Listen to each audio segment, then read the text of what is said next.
it's 1.0 and it's public at this point. Like we know that there's not a lot of player that can actually test an E tier. In fact, there's almost none that can test an E tier level.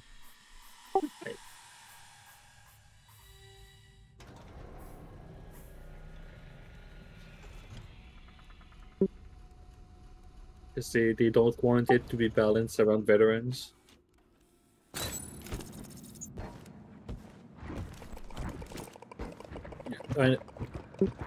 I know of one guy who was doing a lot of bug hunting and he said he couldn't anymore, so he left.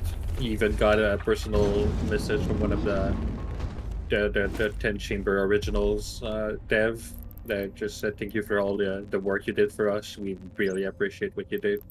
Because he was bug hunting like crazy, and after he left, the quality in bug hunting just drastically dropped. It's kind of insane.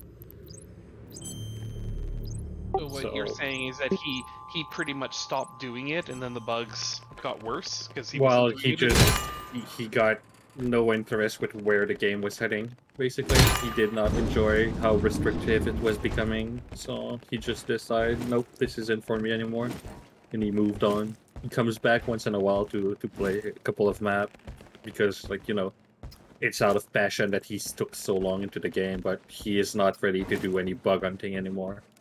So he just left the bug hunters. He actually quit the bug hunter. That's interesting.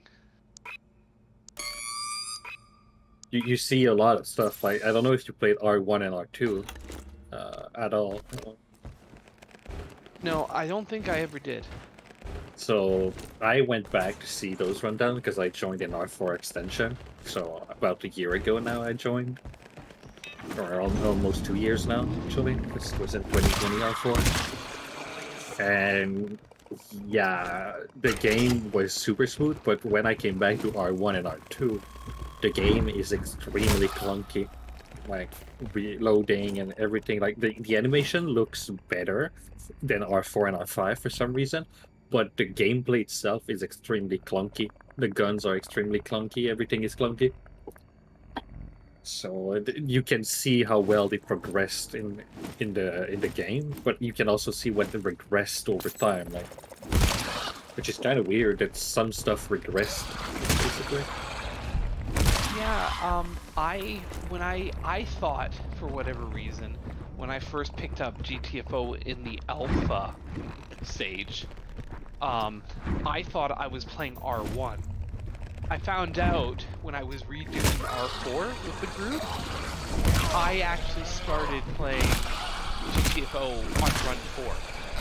So when I first purchased it, it was season Run 4.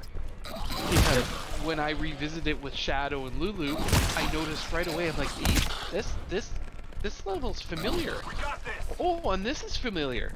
And I'm like, oh, I've been in this room. I'm like, this is, and I'm like, oh, this is where I first bought it. So I started at Run 4. Funny story is, I never bought the game. I got it gifted by a friend of a friend who just had a night. He just said, yo, you want the game? And I said, well, I'm interested in it, so I'm eventually gonna pick it up. And next thing I knew, he just bought it to me and I didn't ask.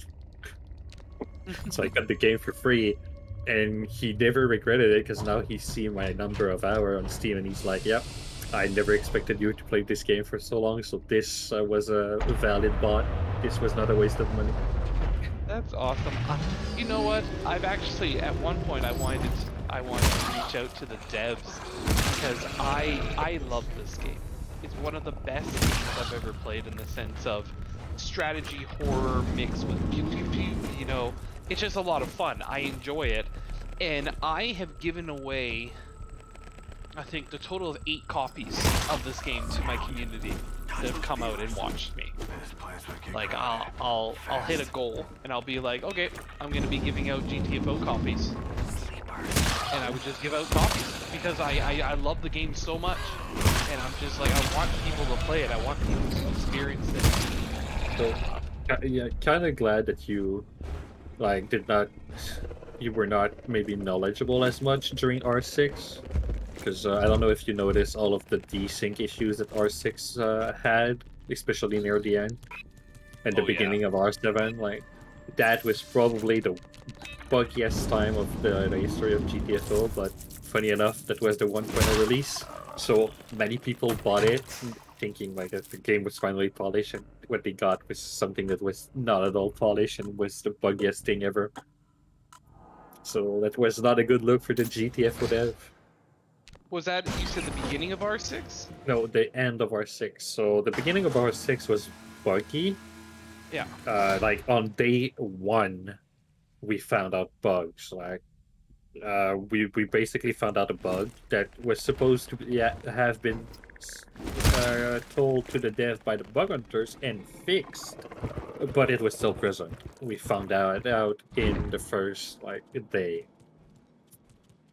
and that was kind of stupid. It eventually got fixed during that, but eventually there was a patch that changed how the client and host works, like in between. Like now there's a buffer and enemies are kind of buffered in for the client, Yeah. but the buffer was just badly set to a point where the first few frames of where the enemy should be were not there. So enemy were hitting you through tongues because on the host end they were further ahead of where you were seeing them as client. That's why client you were getting tongued through walls constantly. They just messed up one line of code. One variable was just not properly set. And it took forever to change it. Like it took 6 months almost to fix it. So this is why the community is kind of pissed about the dev most of the time. Well, when when Lulu and Shadow were just like, oh, it's coming to an end. And I'm like, what do you mean it's coming to an end? And he's like, well, didn't you read what the dev said? They're working on a different game, and it's a techno something heist type of game. And I'm like, why would they be doing a heist game? And then I got filled in. Well, they used to be working on Payday. And then there was a squabble before whatever was being done, so they split away and made their own thing. And GTFO was their own thing. And I'm like, well, they made it. Sure, tell me. I don't know too much. Oh, man, this still soloing creepy. Yeah, no, they basically have became their own thing, but right now they have so much employee that they could have a skeleton crew just pump rundowns, even if there's no lore.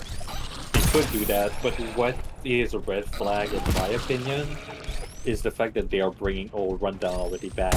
The game hasn't been like in 1.0 over a year. It's not even been a year now, and they're already bringing old rundown now, which I found alerting because that could mean that they actually stopped planning on creating new rundowns and just recycle the old one and just put them in a cycle. Because that was the original thought of the rundown system. Eventually, it will be a cycle that just cycle automatically all the rundowns. Yes.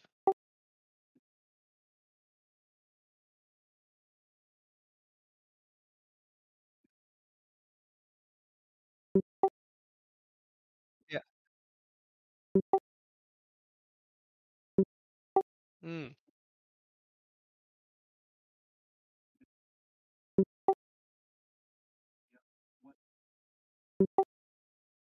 Hmm.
But they have enough employees, like I said, to maybe the skeleton crew. They should just have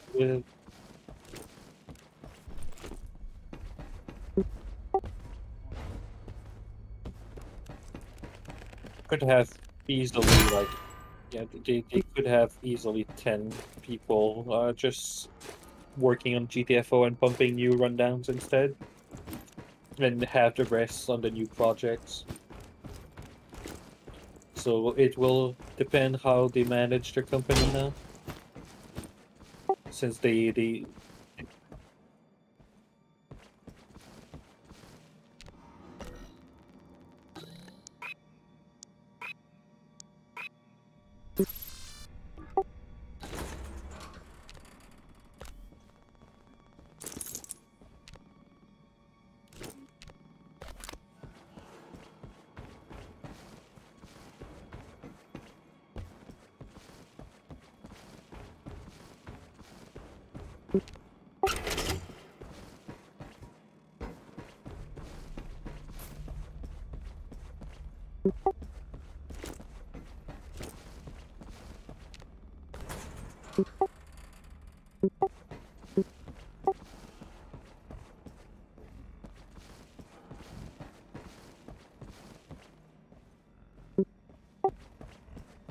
GTFO is something special, really special.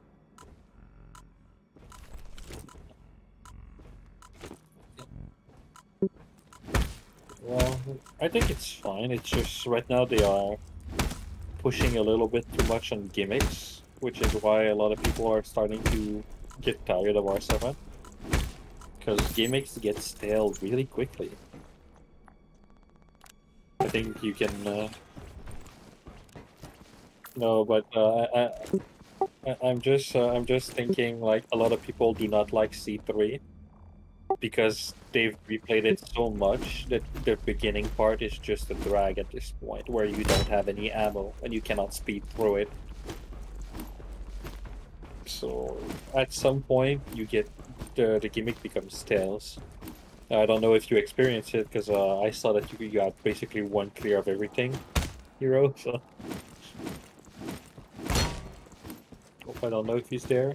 Oh, no, I am. Okay. I'm listening to you guys. I thought, see, I was not, as much as playing R4, I kind of forget there's no checkpoints. Yeah. So as I'm playing, I'm like, do, and I go down, I'm like, it's okay, you know, we got, and then I'm like, no, you don't. I'm like, oh, there's no checkpoints. Yeah. Like, oh, shit. Yeah, exactly. And with R4, with having the pressures mechanic that I was talking earlier, like higher, it's more upfront, the pressure in R4 and R5. You having no checkpoints just adds on to that pressure, you know? Because you know that you can lose everything. And when the checkpoint were introduced in R6, well, veterans are like, well, we can do whatever we want now, because we know there's no stake. We'll be back where we were in like 2 or 3 minutes now. So a lot of pressure just vanished instantly. Well, yeah, as long as you can score the green, you're okay. You can at least restart. I always think there should be a mode. Everyone's like, well, you don't have to use the checkpoint doors. I'm like, well, some areas you have to go through that are green. You have to go through them. So the checkpoint is there. So what I was always thinking the devs should do is that have yeah, or you can just simply have two modes. One mode says play with checkpoints, other mode says play without checkpoints, so the door just becomes a door.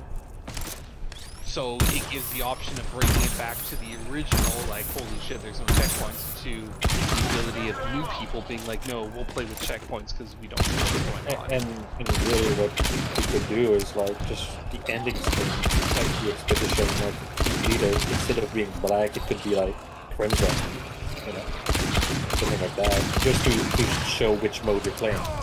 So if you take a screenshot of the completion, you know which mode the people are playing just by looking at the screenshot.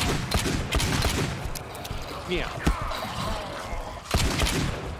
I also think they should add more incentive for prisoner efficiency, because really I feel like the level are designed around prisoner efficiency when they are.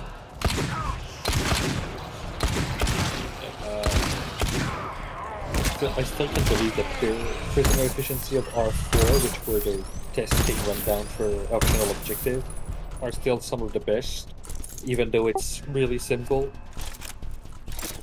Yeah,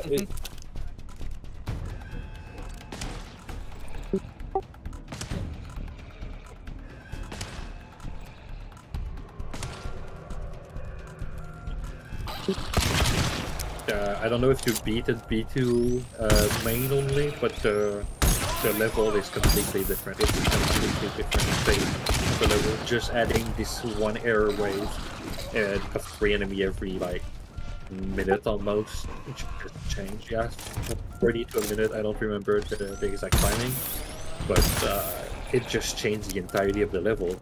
And you cannot do overload without doing extreme, because they had in mind that you needed the error wave for overload to add the pressure to overload, you know.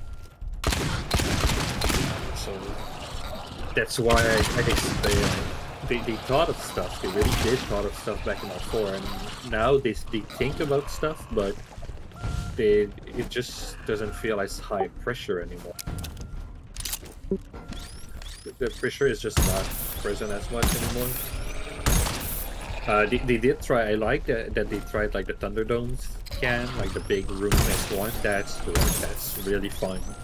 It's just that the current iteration of the stage in R7 are kind of wonky and bugged. They don't spawn enemies nearly as equally as they used to. So it's kind of a fake out. But yeah, R5, I really want to see. Yeah, R5, C2, R5, C1, R5, C3. Yeah. It has a lot of pressure on the R5, C1.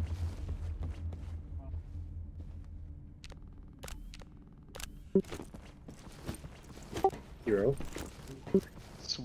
What? Swallowing? Oh no, I don't care.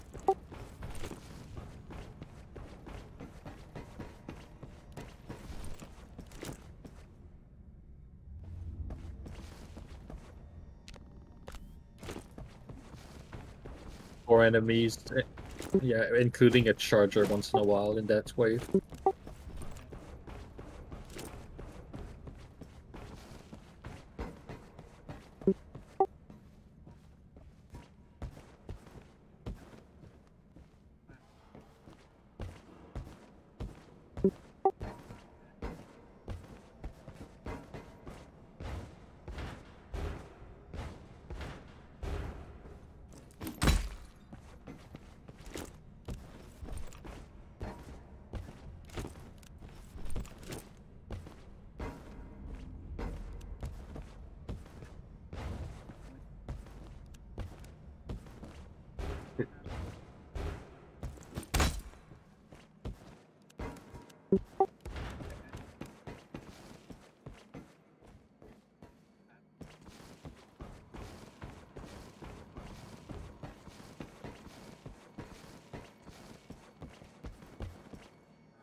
You have to run back to spawn through the cocoon rooms.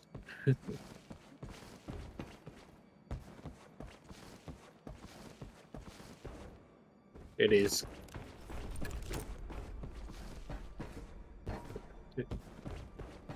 Yeah, it was a pub killer. It was legit the pub killer. The pubs could not figure out anything how to do stuff. Like, you start on the level, you don't get anything, and you have a long S1 scan. Like, that's the first thing you do on the level. It's a surge S1 scan, but you have no resources whatsoever, only what you dropped in the level. So, it is really interesting. R5C3 is also Stay on it. the R5C3 from the extension. It is also quite fun because you have almost no ammo on the map. This is the only level today that has not enough ammo to shoot the real ammo in it. It is the only, except they give you a bunch of tool refills. So you have to rely heavily on your tools in order to survive and go and reach your objective. So you had to learn how to use your tool properly, and of course how they designed the rooms. They designed it so you cannot stack heavily on one side. They can come from two different sides on almost every single alarm. So you have to balance that out somehow. You have to think of how to prioritize. Maybe you can minimize some stuff, maybe you cannot. And that's also the level they started experimenting with the 2 rooms away rule, because there are some alarms that spawn enemy 3 rooms away. Yeah, there are some alarms that spawn 3 away? Yes, there are some that spawn 1 away too now, and there's some that spawns in the same room as you. So they started experimenting with that.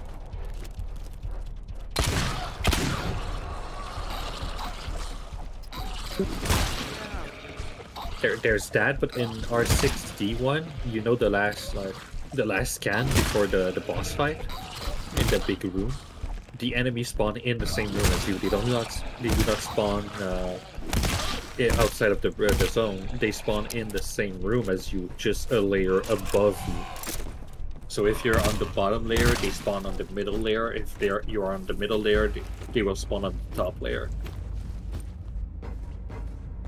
So they experimented a lot recently with the 2 rooms away rule.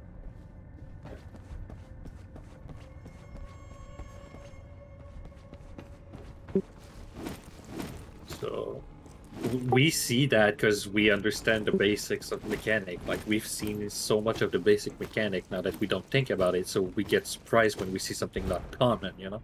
So we instantly notice it. Like, we were like, something is not right here, you know? Like, something is different, and after some testing, we understand what's happening.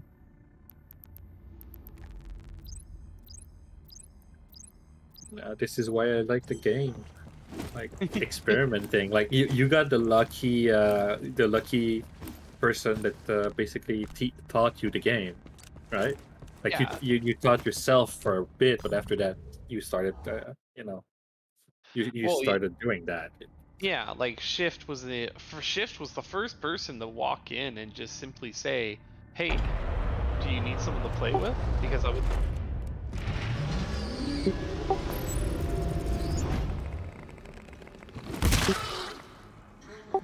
No.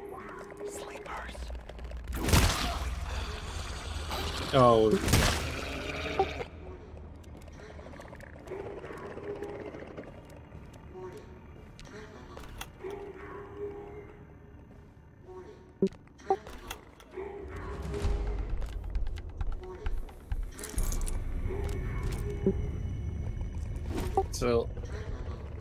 So yeah, you guys got lucky with the teacher. I had no teacher.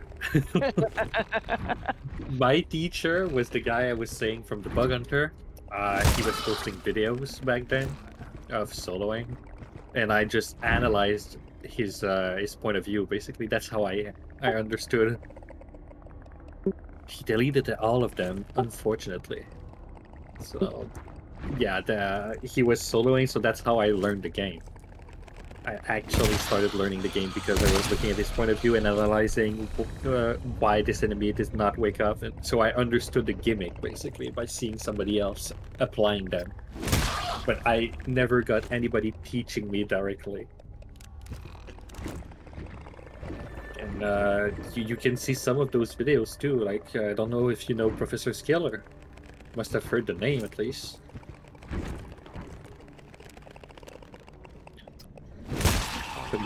From the silence, I'm assuming no. No, there's a lot of names. I could tell you some of the bigger names that I like. Of course, like I ran into Shift a long time ago, last year, when I ran into him about R5, and then after that, I played pubs, and I ran into a person named Turbo, and he was in chat with me, and then I ran into a chick called Ping. Her name was, and then she introduced me to the Fat Cafe, and then I ran into Nuggy in a pub match, and like I said, I had no clue who any of these people were. I'm just a guy that was loving the game, wanting to play with people.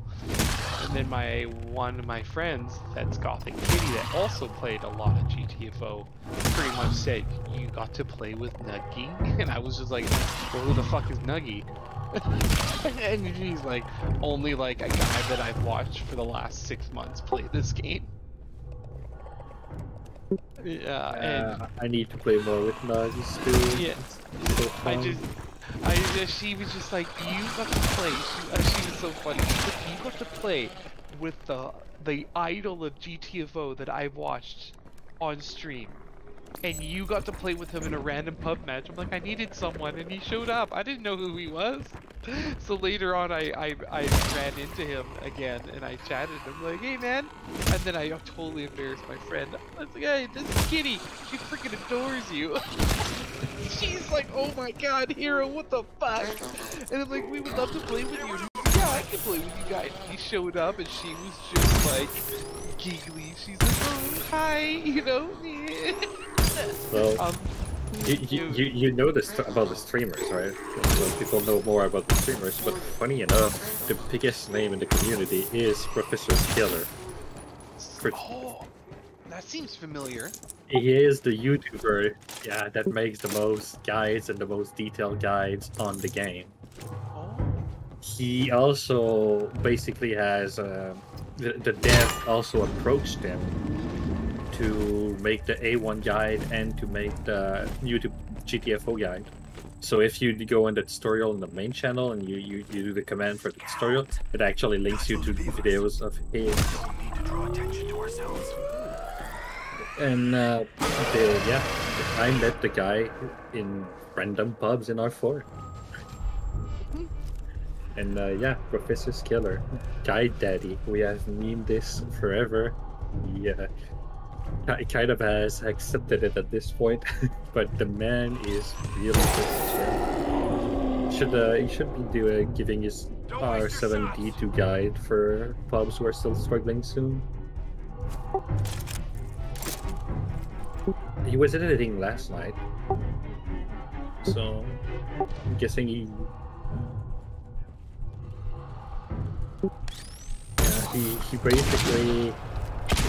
basically does a video of his first completion, even though he completed everything first week. He's just like, he doesn't post them all instantly to spread the content, to have everything, like to have content running for the entirety of the rundown.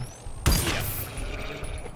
And after that, he does the guides after he posts. After he posts his first completion video, he collects guide about that with using mods and infinite health, stuff like that, so he can properly test everything as a solo player. He just does this on his own. He also got the permission from the dev because he's just that kind of guy.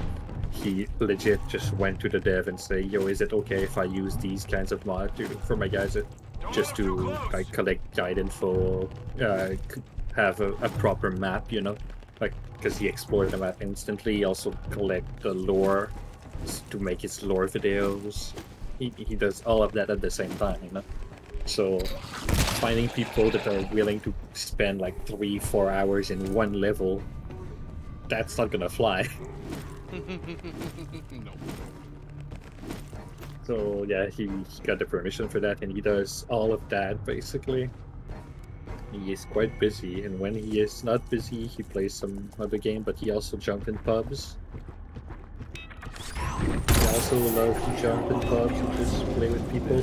That is quite funny, because it's like the number of times it's like I just tagged Skitter and I'm like, yo, Skitter, you want to go pub today? He's like, maybe. We'll see. And then when we go pub, a lot of his fans are just joining in. Because I always told him, like, yo, you're the one making the posts, not me. Get your fans in. But yeah, no, it is Scalar. His Discord is like probably the biggest. The biggest that is not the main GTFO Discord, but it's still dead because through there's a yeah also, but that's Korea. But I'm talking more about like sub communities that are yeah. Yes, the Fat Mate Cafe used to be the biggest, which is Jomi's server. It's basically Nagi's hijacked because he just sent people there. But yeah, Scalar. Let me see, because I'm the one who created Scalar's Discord. I did it as a friend because he was too busy.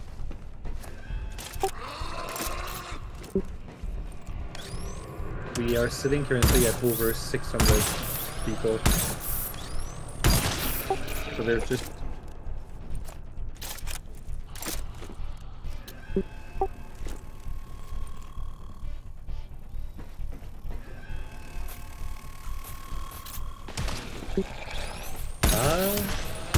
Through, but I think some of them left afterwards, so... Yeah, basically, people... There is one guy that you probably have not met called Animal. Yeah, he is quite somebody, and he is the only one who Scalar is afraid of. And funny enough, yes, afraid of. Why? Because let's just say that he has pockets, so he has money, and he knows in fact because he's a friend of Scalar, he knows where he lives. So he sends him stuff, and let's just say that Skater had to take a picture with something, and people in the community had fun and wanted an emote, so they we send him a One Piece PJ of a blue dragon, since Professor Skater's icon is like a dragon, and his profile picture is also blue. So. That's awesome. So yeah, and after that we memed the pose, like, because we just found it randomly, and then, well, he did the picture doing the same pose, and then people wanted it as an emote. So Scalar didn't want that at first, but people actually got him to do a poll if we can reach this amount of people, like, voting yes on it. Of course it did, because knowing the people, they just went in other Discord and just started inviting people like crazy, just saying, yo, you do not question it, just go on the Discord and vote yes. So yeah, funny things with Scalar. He's afraid of his own mods and also likes them at the same time. I'm scared of my own mods. Yeah. Yeah, no, I don't think he's actually pissed off ever. Like, even he's just, you know, a chill dude, and he doesn't attack anybody. He respects the opinion of everybody. Scout. Watch out for the Yes, viewers. but that's a complete other story, and that person does not play GTFO anymore. Is basically known through the community, and by known I mean and famous. Like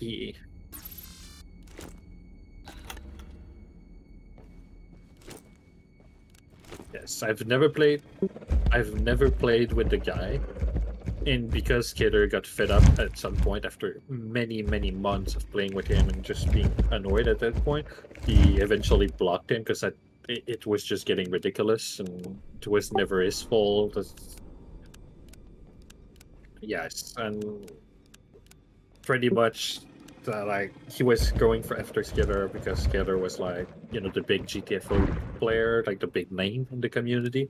so he wanted to have Scalar with him. But at some point, Scalar said, no, like the way you're treating people, the way you're being, I do not like that. So he blocked him, and he knew that I knew Scalar, so he passed, like he started DMing me instead to go like talk to Scalar, and I'm like, no. Like it's the crazy girlfriend syndrome at that point. That's... But yeah, he is infamous in the community. And even left. Yeah, yeah. Well, if he streamed, he probably created a new account because people were trolling him constantly at this point because he had so little respect for so many people that they basically just did the same to him.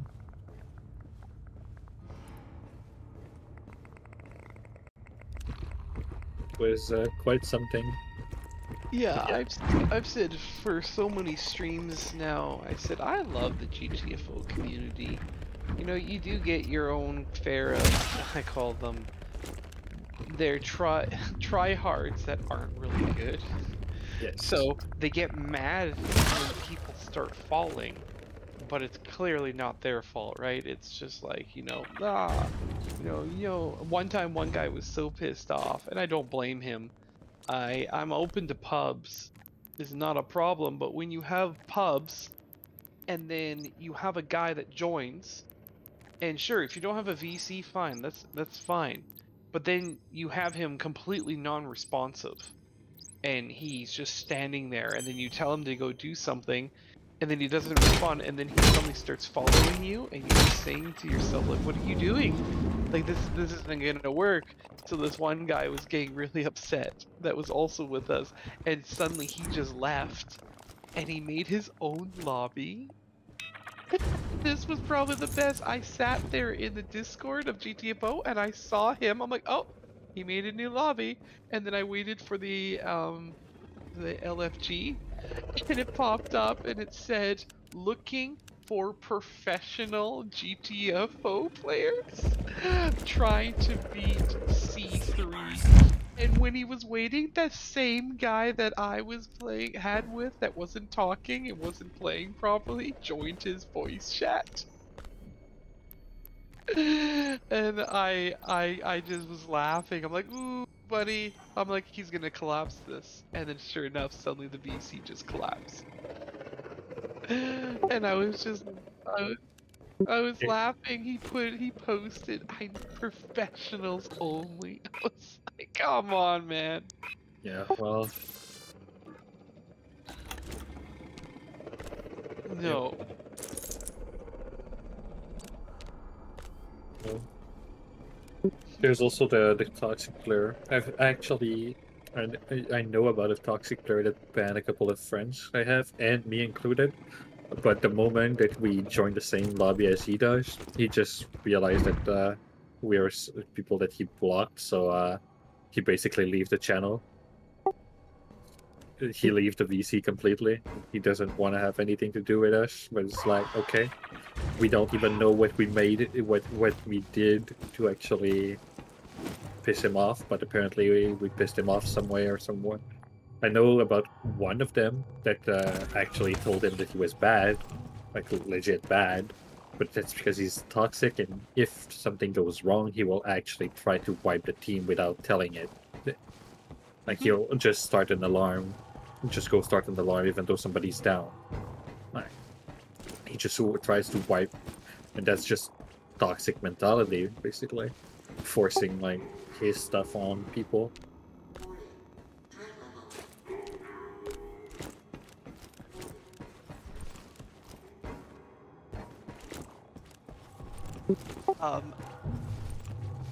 Who's the other guy?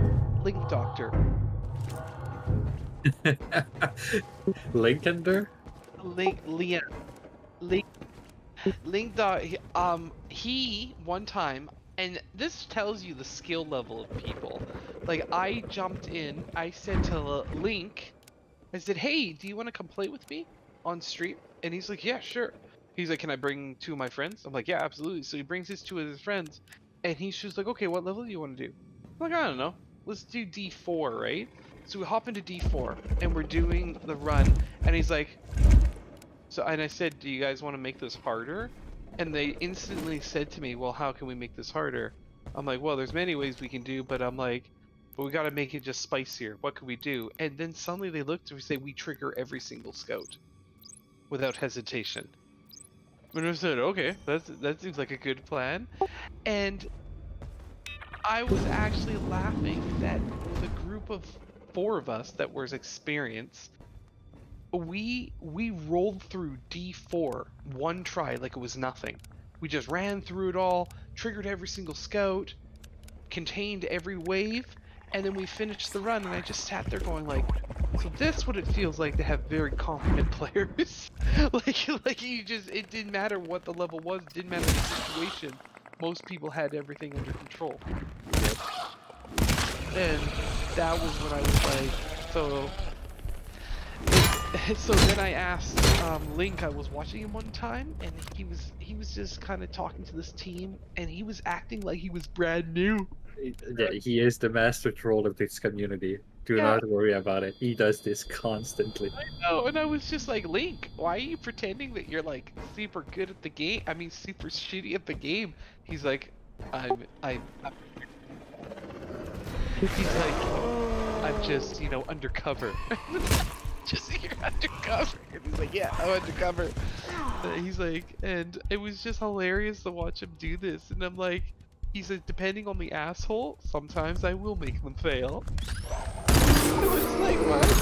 And he said, yeah, I'm in a lobby against these assholes that are barking orders at you. Apparently you're a fucking retard. And he's just, sometimes I'm just like, yeah, okay, well, see how this goes when I decide to, oh, I triggered this, I'm sorry. Yeah, he is a master troll. He trolls a lot. He's really good. He had this one guy, he messaged me. He's like, oh, Hero, I met this man. He was so mad. I could feel the steam. So, the funny thing is, that I know the guy really well. Do you? Yes, I know the guy really well. Like, you never heard of me because I don't stay in the spotlight. I don't join randomly. I don't do that normally. I just said, sure, why not today? And also because Nim basically recruited me and Badger for an R4E1 run, which I'm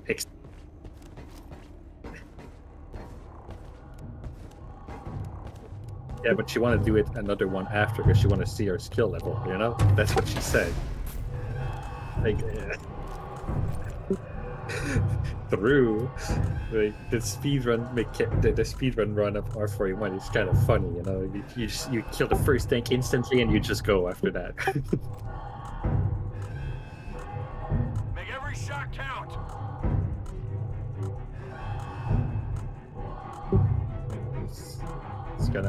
It's gonna be quite something because we're used to actually shooting it, but still defending it with guns. We're so used at it now that we don't think about it. It's kind of stupid. But like, I don't know if you know about it.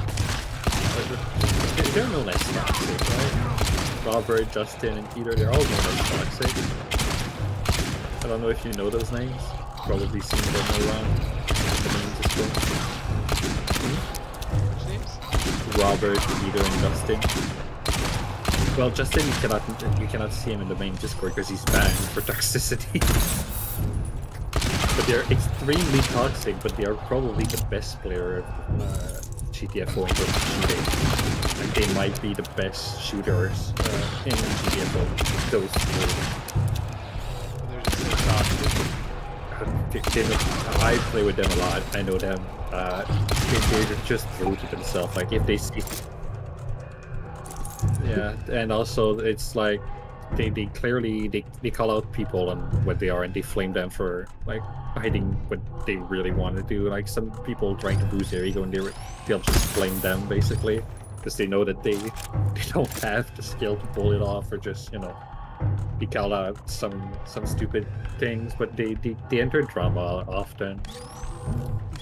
But they are the only ones to this day, I believe, that have duoed R4 E1 Extreme, and they did not kite it. Like, they did not guide it, they just solo defended the whole R4B3PE extreme reactor. And it's not a fluke, because he did it recently again. They just know their stuff that much in terms of guns. And I've duoed with some of them a bunch of time. Like, you just wait, you actually pulled it off. But yeah, you just needed to have Euro here in the chat and me, you know. Make your shots count. Are you playing R4 right now? Yes, he is soloing R4B3. He's soloing the R4B3PE. the first level that introduced testing scans. And he's not kiting, he's just shooting DS1s. But yes, by playing with those guys that we're speaking of, like Duo, my mentality changed a lot. Like, my eyes were kind of open, like, you can get away with so much just by playing and shooting a lot. And that's why I say, like, you don't need to kite anymore, because I know I have some of the skills to back it out. I have played and... yeah. Pretty much. If you are always kiting,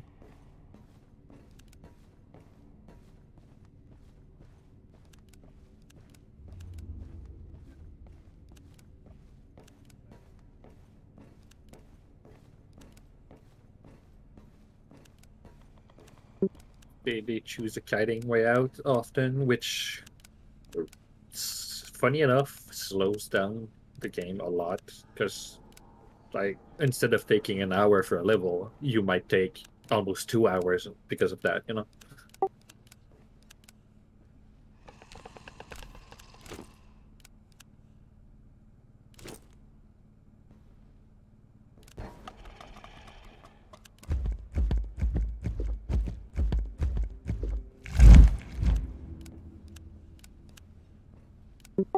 If they start circle kiting constantly, you're just gonna be like looking at that and be like, that's done.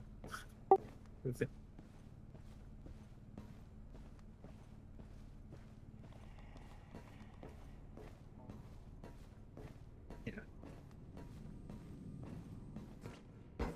Which part was that? R4PE.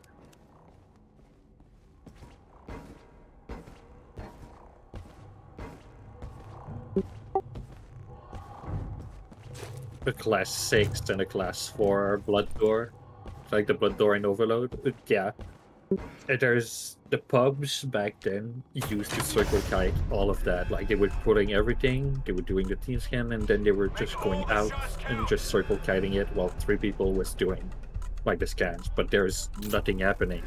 Like, you just do scan, there's no enemy going there. That's extremely boring.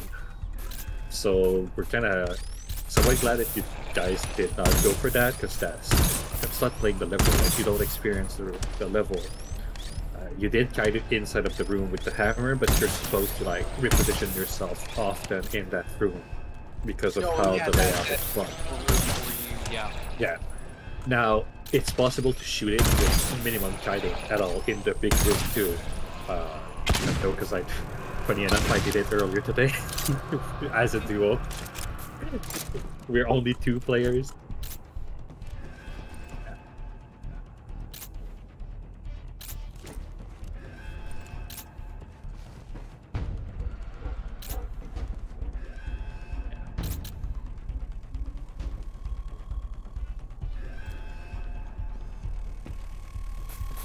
Make every shot count. And it's also like forcing you, like, what you do normally is you would, like, if they become too spread out, you would just basically come back as a team on a corner and basically just group them up and then start doing scan again.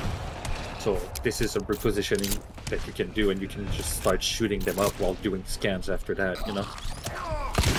But that's not something people think by default. Like, you need to play the game a lot to kind of notice what you can do and what you cannot. But when you're not exactly like that, like when it's not mechanical and you have to think about it still in the moment, especially in R4 and R5, which has a lot more pressure, you don't think about that, and you just there's a lot of people who just default to kiting instead. Yeah, it's what was it? I think I was watching Valentina, and she was playing an old rundown, and I sat there going like, what's going on? And they just had everyone running in a circle, and I just sat there going like, what is this? And I'm like, you can do this? I was like, well, okay, so they just keep going around and around and around, and I'm just like, is this how it's supposed to be played? Because I'm like, that doesn't seem right.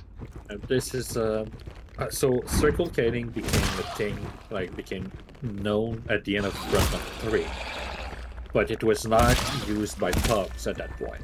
Rundown 4 is when it started being used by pubs, and near the end of Rundown 4, it was abused by pubs, like to a point where it was like, do not worry about it. You had one guy just circle kiting constantly as the first strat.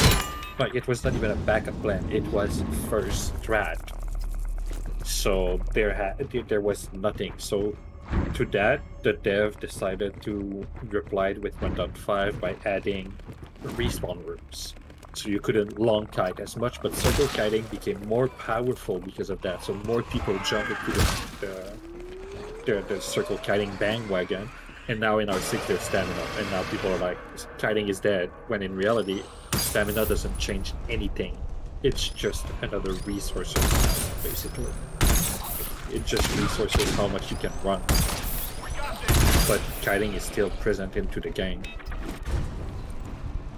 Like I think you know about Wesley. I think somebody mentioned Wesley, and you seem to know Wesley, who Wesley is.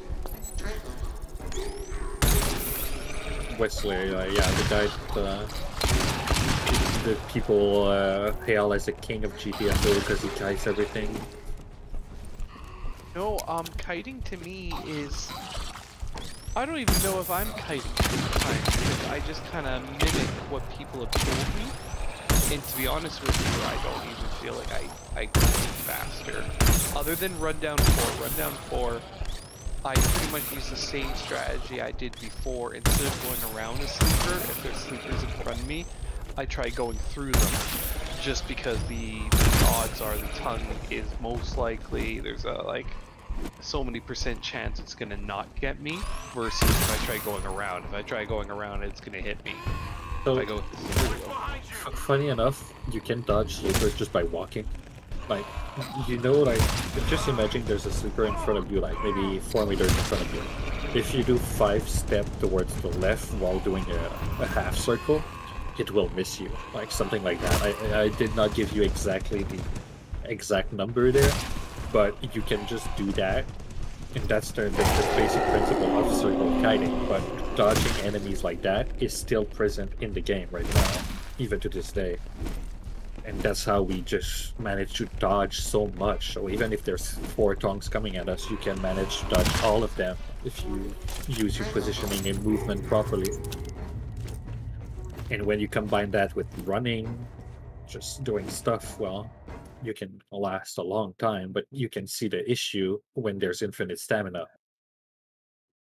Right now, you can circle kite by walking, because yes, it is possible. It is also possible to do it in R4, but people don't know how to do it. Like I've tested it twice, and in both attempts, I was able to do it almost for 3 minutes straight, like with some small burst of like dash, like I'm dashing a little bit, just some small burst. But basically, my stamina is so low that I never reach cap stamina for 3 minutes straight, and I don't get hit. It's still a thing. Like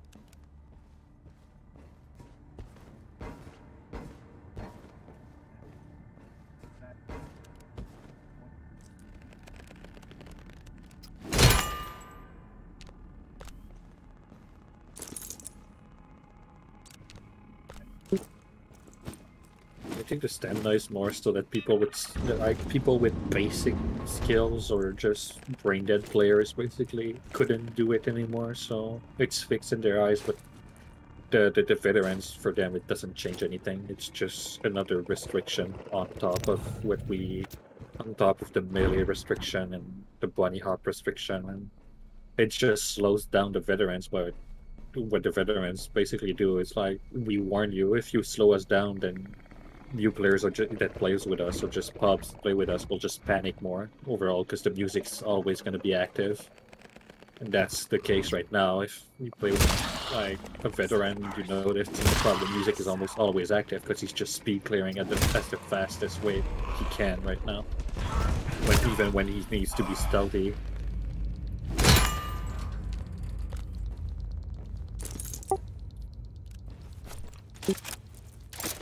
But yeah, this game is still fun.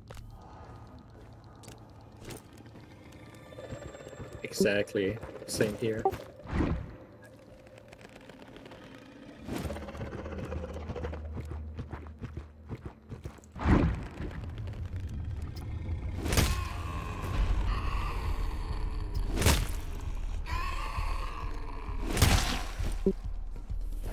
Which is why I am really excited to see you guys do R4E1.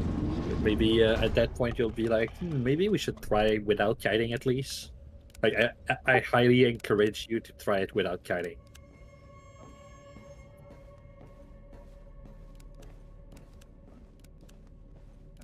Yeah.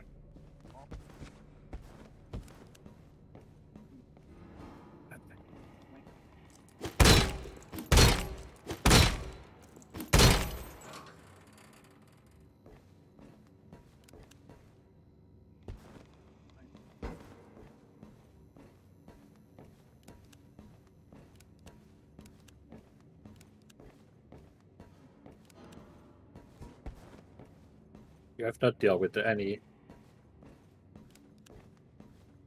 Yes. Oh, the reactor fog.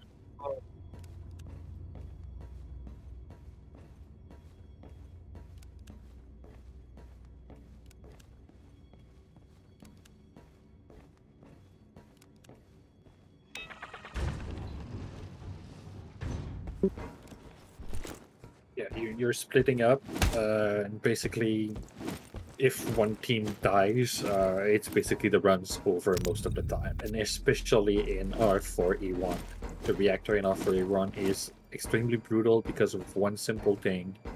There are 4 mothers that will be between the 2 teams.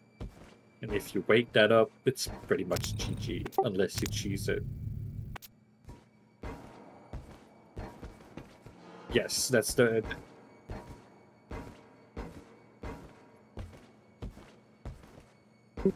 Yeah.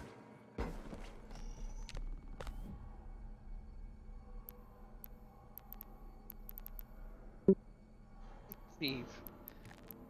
That is, that was a way to, like, counter people kiting too, because remember the E1 was extension, so they kind of saw that people were kiting too much, so they kind of counter it with that type of reactor. They made it so if people were deciding to circle kite the first wave until the reactor was over, well, too bad. Every wave that you stacked up are queued, and you have to kill all of them. So people had to, if they were doing that, they had like an extra hours of just clearing stuff after that. So making the level last for 3 hours or 4 hours.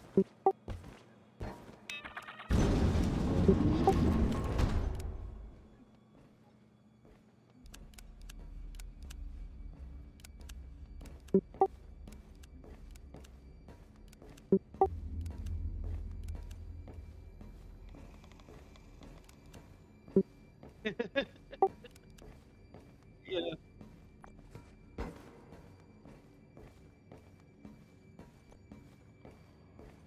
Yeah.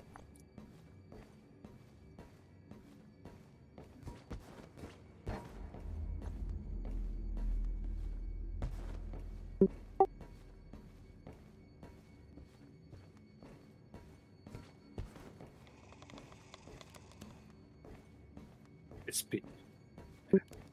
yeah.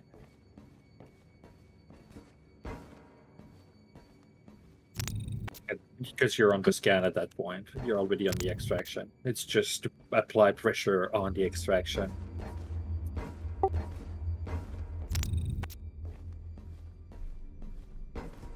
It is the hardest level they made, followed by probably R5D1. But yeah, yes,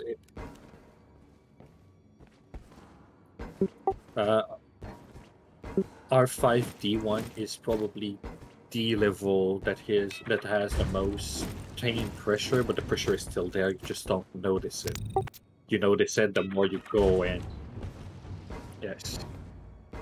Yeah, no. Like I told you how R4 and R5 are like in your face type of pressure.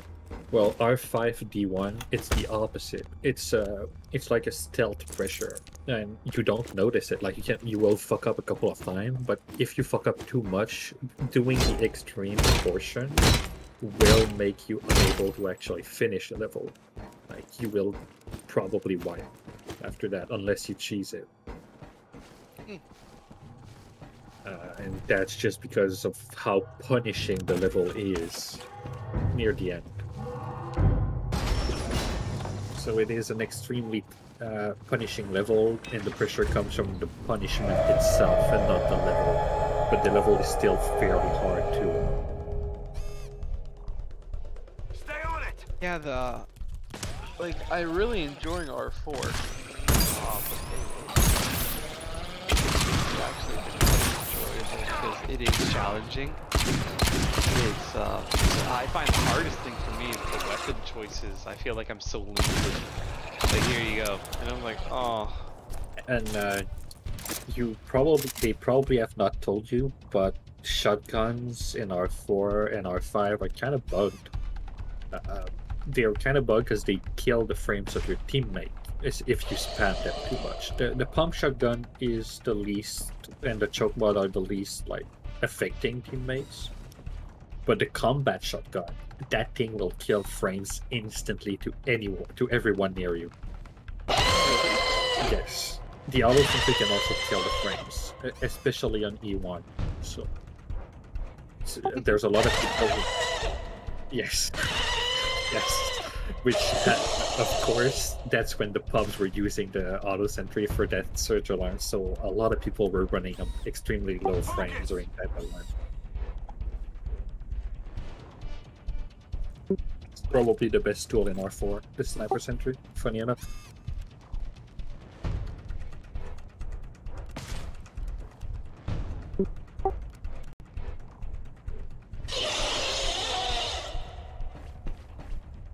I thought they weren't that good in R4. No. They are still the... So, you'll be at R4 D2 PE eventually. Funny enough, the best loadout is like a C-foam launcher, 2 sniper sentry, and a biotracker. That is the best loadout for in case you fuck up. If you want to be bonkers, it's 3 sniper sentries and a biotracker. Now, people don't know that because they haven't gone back to R4 really often, and they haven't experimented with the sniper sentry because it was a meme back then. Turns out that when you experiment with the AI and the padding, how they work, like opening a door to reroute them basically during an alarm, turns out that the sniper sentry kills almost the entirety of the wave with 2 sniper sentry. It's just ridiculous. And like I said earlier tonight, the current sniper sentry is a double-edged sword, right? Because it shoots too fast, it kills too much at the beginning of the wave, and you get a big burst at the end of enemies, right? Well, that's why I say that. It's because in R4, it's constant. So the whole way through, you would finish the alarm, and the sniper sentry would still have ammo left. So the whole way through, you basically had almost no enemy coming. Like you had 5 enemies coming at a time. I think you're 4 players, 5 enemies, you can deal with that easily, right? So that's why I say Sniper Sentry was better before, and I can back it up because I have seen what it can do. Yeah, I thought the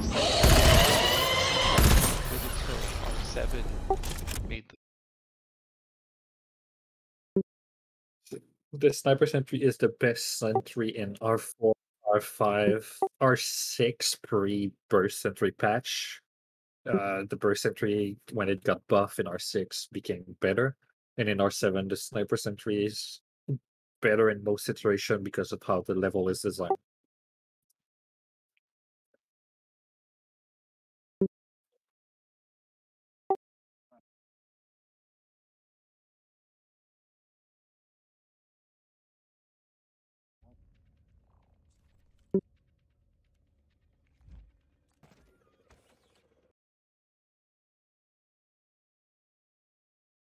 Where did you post it? No in voice chat. Okay.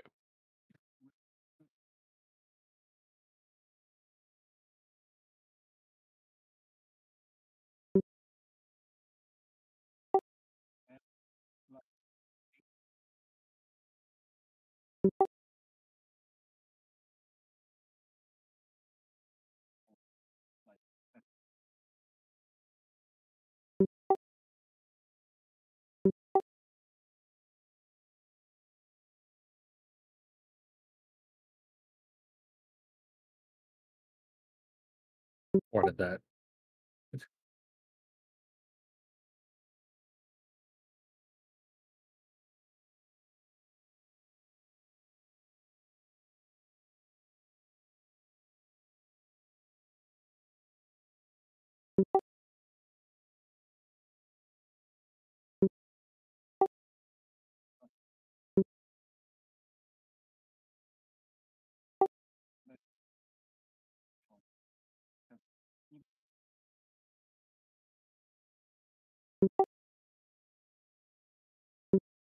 Let me see this.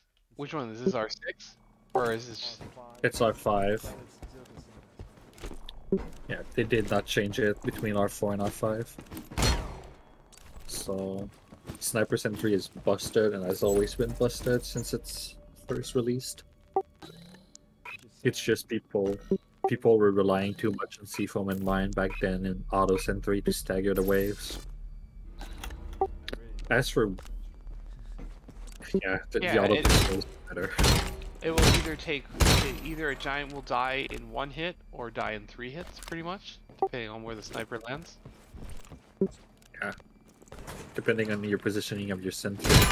It gave a 2D like perspective of like the sentry placement. Right now it's like 1D because you don't care about the placement of the sentry. Like if you were to play, let's say C3, it's really good because C3P, because on overload you might want to thin out waves, like during not overload but like after overload during high. You might want to thin out waves during the long. You can use it. So if you were to shoot the giant charger, the scout, and then hold the giant chargers, the sniper sentry will definitely help you a lot. It can save you a lot of ammo. Correct positioning. It's genuinely a very good tool. I'm surprised rather the people you're playing with don't know that much because I'm assuming they haven't tested it or stayed in the loop of old rundowns, just stuff. But yes, the Sniper Sentry is quite busted. The Auto Sentry is a stagger machine. For the Surge Alarm, for example, R4B3PE, that would be a better sentry to run. You could have a Sniper Sentry and an Auto Sentry and that, like, they could kill easily half of the wave, but then it would respawn. But that's still half of the wave that you just doesn't reach you, so you can shoot the rest like off of you easily. You know? Or you could have 2 Sniper Sentry and it's like 8 enemies just gone from the instead of having 25 to have instead of 17. That's way more manageable as a team. So that's why the sniper rifle was just kind of busted out earlier. But yes, R4 back then, people were going for stagger more or just seafoam and mine, which is funny because the mine was bugged. Pretty sure Nim like noticed it, how the mine doesn't kill an entire wave.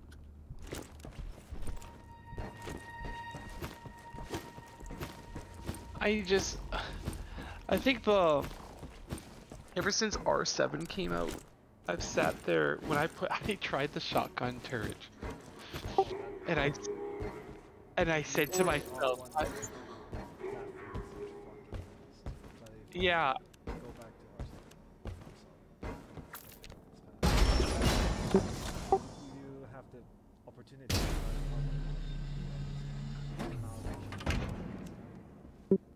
super bonkers. yeah, because I heard about that it was really good, and I put it on there and I tested it out, just playing A1. I change parts.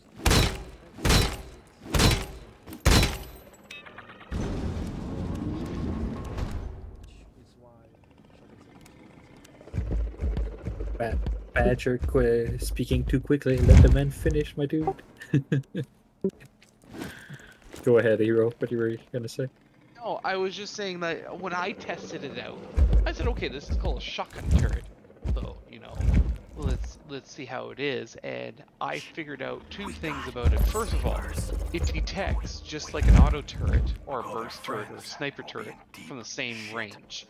So when something comes in range, it shoots. But the thing is, the shots are so widespread, they're not doing any DPS because they're shooting at the regular range that other turrets are, but the shots are so spread, it's not doing enough damage. And it shoots too quickly, so even from a far distance, those shots are constantly missing until finally the thing gets close enough where the rapid fire kind of makes sense. You're now like shooting faster where they're all clustered. But by then I watched how much the turret used before one giant managed to get that close, and I was just like, this thing is completely useless if you decided to have any distant battle, because it's going to trigger like a distant battle and it's just going to waste ammo. And so I deemed it just wastes ammo. That's all it does. Also, I think in general in GTFO, you kind of want longer range. Like you want to have enemies further away from you, because when they come closer to you, there's like going to be like 5 enemies left, so you can easily shoot them off. Compared to if you start with close combat and there's 20 of them already close to you, you know? So that's why like guns that have good range are generally better overall. Doesn't mean that the close range weapon don't work, because like, for example, Hell Revolver shotgun, I ran that for so long in R4 back in the days, because it was good. Hell Revolver 10 out of the way from afar, you can kind of line them up, because when they're far away from you, they kind of line themselves up when they come to you. And when you're close, you just have 8 shells that you can just basically have a fuck you, get out of my range, you know? So that's good. But nowadays, I run Revolver and Hell Revolver a lot. And Revolver becomes my primary, like 10 out the way from afar, reload 10 out the way from afar, and then switch to Hell Revolver up close. And that's become my fuck you, you all get deleted. Like I did it earlier in A1, like I had Hell Revolver and Revolver, and I was just repositioning constantly, and I was getting triple and quadruple kill constantly with the Hell Revolver. It was insane. Right? The Hell Revolver. Yeah, the Hell Revolver in R4 is the most busted gun they've ever made. If somebody tells you otherwise, then they clearly do not know how the Hell Revolver is busted. It's not that I didn't. The piercing, but it's I didn't. I didn't notice.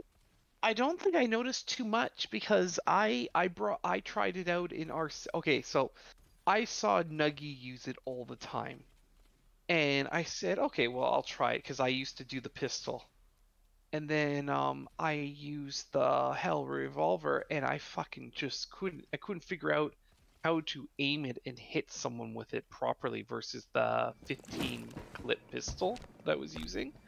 And I said, I don't think I like this because I only get 8 bullets versus my 15 that I'm used to. And I said, I really love the pistol. So I gave up on it. Well, R4, there's pistol and Hell Revolver, and I felt like the pistol in R4 was not as good as the R7 one. I didn't feel as comfortable with it. So I decided, you know what, I'll just try the Hell Revolver because Nemesis is saying Hell Revolver all the way. So I started playing it, and now after a few hours of playing it, Make all the shots count. We can see how busted the thing is, right? And I realized, wow, this thing's really good. Like if you land your shots and the guys are behind each other, it's like it does a lot of things. So when we just did the R7 run thing, I put the Hell Revolver on for the first time out of 3 times, and I tried it out, and I felt so comfortable with it. I was like, you know what, this is not a bad gun because I'm now used to it.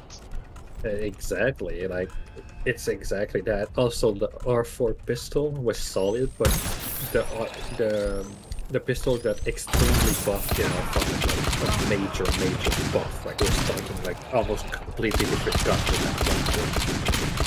And so much so that it became like the friendliest gun for the primary slot. That was not the assault rifle. In terms of like guns, it was probably the most friendly gun in R5. Except Hellgun, but Hellgun is like on a class of his own. Yeah. Hellgun is almost on the same tier as R4 Hell Revolver. Almost. I know, and it's because people memed it. In R3, Hellgun is actually solid. Like it's an actual solid gun, but it's not busted. It's actually well balanced.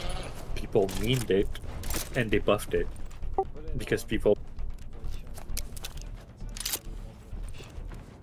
Yeah, they buffed it, and then in R6 they buffed it again, and now it's a joke. Like it's at that point it's a joke completely. The gun is just a joke. It's too good. Like in R3 you actually have a delay between your shots. In R5 you can just spam the gun if you know how to do it. So it's kind of insane, but the Hell Revolver in R4, just having the penetration able to kill 4 enemies in like 2 bullets. Insane stuff. Like insane stuff.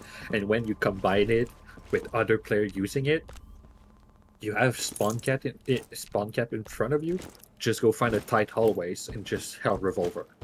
Everything will die in 2 seconds. It's just that broken of a gun. I just still don't understand why they did it.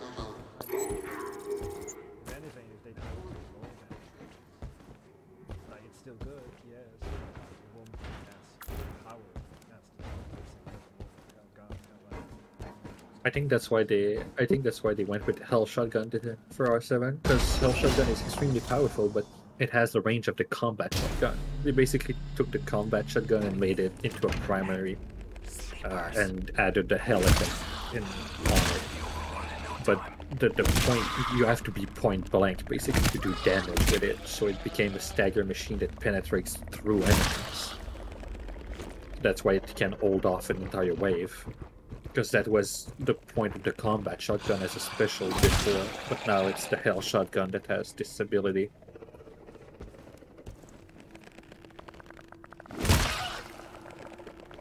I'm just waiting for the Hell Auto Pistol. Oh god. Yeah, well, just Hell Auto Pistol. I don't know if you play with the Auto Pistol in R4. Hero, did you play with it or no? The auto pistol? No. I asked the guys before I started, what about the auto pistol? They're like, it's shit. Oh, they don't know. Okay, they clearly don't know. So, I told you how the auto sentry is stagger, right? It's only stagger. Now, take that and apply it to the auto pistol, because that's exactly what it is. It is only stagger. It's no damage, it's only stagger. The point is, it has 50 bullet in the clip before you reload. The reload is almost instantly. You can have over almost 300 bullets total. Oh, it is One an bullet, It is an auto sentry then, yeah. yes. In your hand. One bullet staggers a common. You can stagger 50 enemies in one clip. Oh shit, that's actually pretty handy for crowd control. It is busted, and it's not like a small stagger. No, no, no. It is the big stagger. Like they will actually flip around them and do a 180 type of enemy and stumble on their feet type of stagger. It is quite insane. If you headshot them with it, it's a big stagger. Else you need 2 bullets or 3 bullets. But it is easily the most busted like stagger weapon to ever exist. The machine pistol is nothing compared to the auto pistol. You also do something funny, just like stagger giants in like 5 shots. True. It is insane how much the stagger value is insane on the gun. But it's not a gun you would bring more than 2. More than 1 Yeah. actually. No, don't bring more than 1 actually. 1 is Yeah. enough. So the 2 best primaries in R4 are the Hell Revolver and the auto pistol. In that order. That's the top 2. Like top 1 is the Hell Revolver, the second place goes to auto pistol. After that it becomes like an amalgamation of the rest, because the rest are pretty balanced in R4, but those 2 are just superior in the whatever they do. They just bring something invaluable to the rest of the team that no other gun can just bring. Even the special guns cannot bring those type of value to your team. And in the special you have the burst cannon, which I'm surprised that nobody in your team is running Hell Revolver burst cannon, which was meta thing back then, and it's still the meta thing. Because the burst cannon just is the most broken ass special they ever made, except maybe the recent Hell gun that can maybe go on him. Yeah, but here's the thing, you wouldn't bring a hell gun against people. Exactly. You would want a burst cannon instead. It is just that good. It does everything. Problem is you So need to here's know how to a burst little cancel. something about stats. Burst cannon does 20 damage. A striker does 20 HP. So 1 shot, 1 kill. Literally, even if you hit them on. I know. But drop off, of course. No, and there's a thing that you can do in old rundown, which you can cancel burst weapons, and you can basically cancel the burst cannon. So instead of shooting 5 bullets, you shoot 1 bullet. So you can kill a lot of stuff with the clip. You can kill 20 enemy with the clip if you really want.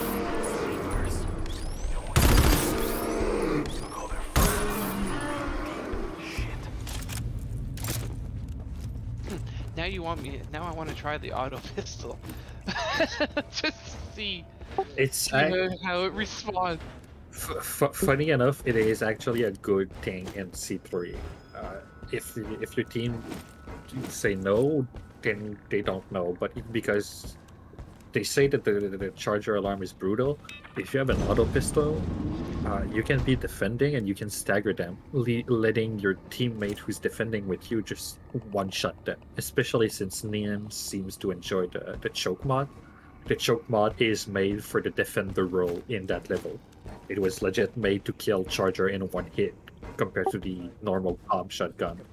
So on C3, you get 4 charges. Well, he probably doesn't know, so let's not spoil everything, because it is a fun level to just experience blind.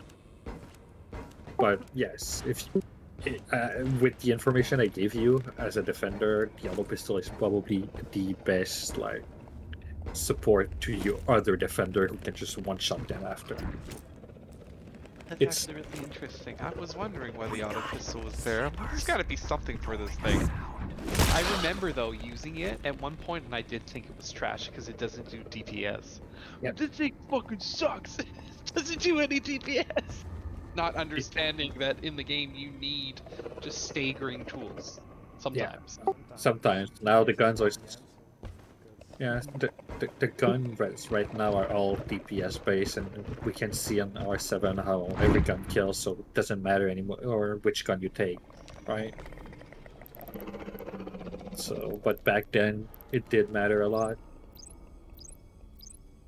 plus, you're a human.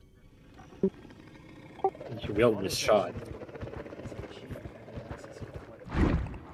You control where it shoots. Exactly. You control where it shoots. Also, the auto pistol is great. It was designed by an old R2 veteran, by the way. He actually made a big push towards for the dev, and he designed the whole auto pistol gun. And it was his pride and joy. He doesn't play GTFO now since forever, though. But I had the chance to basically meet him. He was pretty toxic at the end, but yeah, he just said fuck GTFO at some point. He just didn't like what it was becoming, too. There's a lot of old veterans that are like that, unfortunately. And yeah, the gun was designed to, to just stagger stuff and do no damage. That was the point of the gun.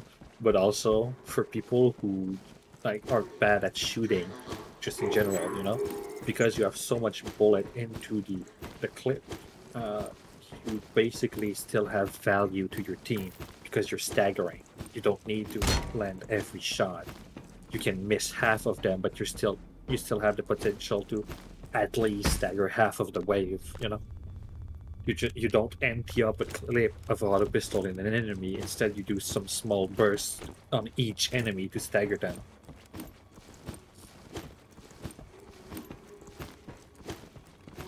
So, the gun was well designed by an old veteran, and the dev decided to give it a try. People just did not understand the purpose of the gun, unfortunately. I had another person. Usually people don't stay up this late with me because I used to have this after party thing. Used to have this after party, and I used to tell people if anyone wants to hang out with me, you can hang out with me in the after party. And what I used to do is just play a random game, and then people could all just come in and sit and just chat and stuff. Well, I noticed no one was coming. So I gave up on it. I said, ah, fuck it. So someone in my Discord was like, hey, and they said, are you in the after party? And I was like, no, I'm just talking about GTFO. They're like, I said a lot. I said it was unexpected, really, lots of learning. And he's like, got a lot of study. Yep. Yeah, pretty much. That's why Gothic Kitty was telling some people that were fresh getting into it on friends of ours.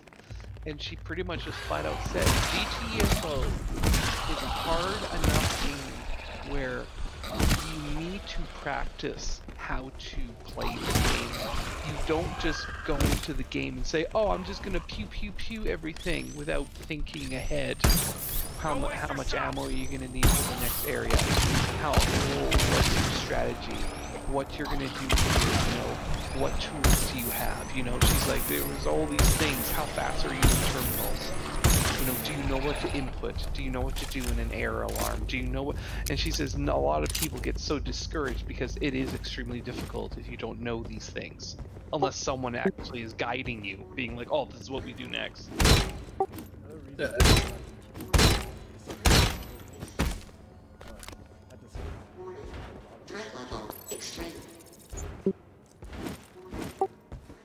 The HUD is basic, the weapons are basic, tools are also basic, they're very straightforward. But it's how you use it, and use it efficiently, that matters. I think what I loved about GTFO the most, it didn't hold your hand. Like when I first bought it, it actually said on the Steam store, before you buy, watch it on YouTube. And I never experienced that before. Like, why would a game tell me to watch it on YouTube first? And then, of course, I go on YouTube and I'm like, oh yeah, okay, oh yeah, it's okay, it's a shooter and so on. And then it's like, rated top game where you would most likely suck at. I was like, oh, well, this game must be pretty tough if they're telling me that. How bad it could be. How bad could it be? So I bought it because I love the concept. and then I convinced 3 other people to buy it, and we played it just a little bit to beat 2 of, you know, R4, and yeah, and then that was it. I never played with them ever again. And it wasn't until I bought my streaming rig and actually was streaming. I said, you know, one game I'm gonna stream. I'm gonna stream fucking GTFO. I love that game. I'm gonna join the Discord and I'm gonna figure out who plays it and I'm gonna have fun. And sure enough, this is where I am. I get to meet so many people that have played so many more hours than me that also love it. I just love it that they didn't hold your hand. Like, you drop into a level and they just tell you the objective. Yeah, go do this. And your map is black. You don't know where to go. You know, you don't know where your gear is. You got to figure it out. And I like that. I thought that was all so brilliant for them to do. Yep, and funny enough, you started probably with A tier, right? My first level ever of GTFO was a B tier. My friend dropped me in a B tier first. And funny enough, we beat it. We beat it, and my friends don't play GTFO a lot. Like, I was the newbie. The best of our group taught me the very basics, like the very basic stuff, like not even something then. After 100 hours, I decided to join the GTFO Discord because they were not playing enough to my liking. And my skill just skyrocketed after that because I just met so many people after that. But during those first 100 hours, that's when I was looking at the videos and getting better to a point where I was becoming the teacher to my friends who were teaching me from the start. They just did not understand how good I became quickly. It's because I was going solo in a level and testing things up. What can I get away with? What would result in my death? You know, and to a point where I became their teacher.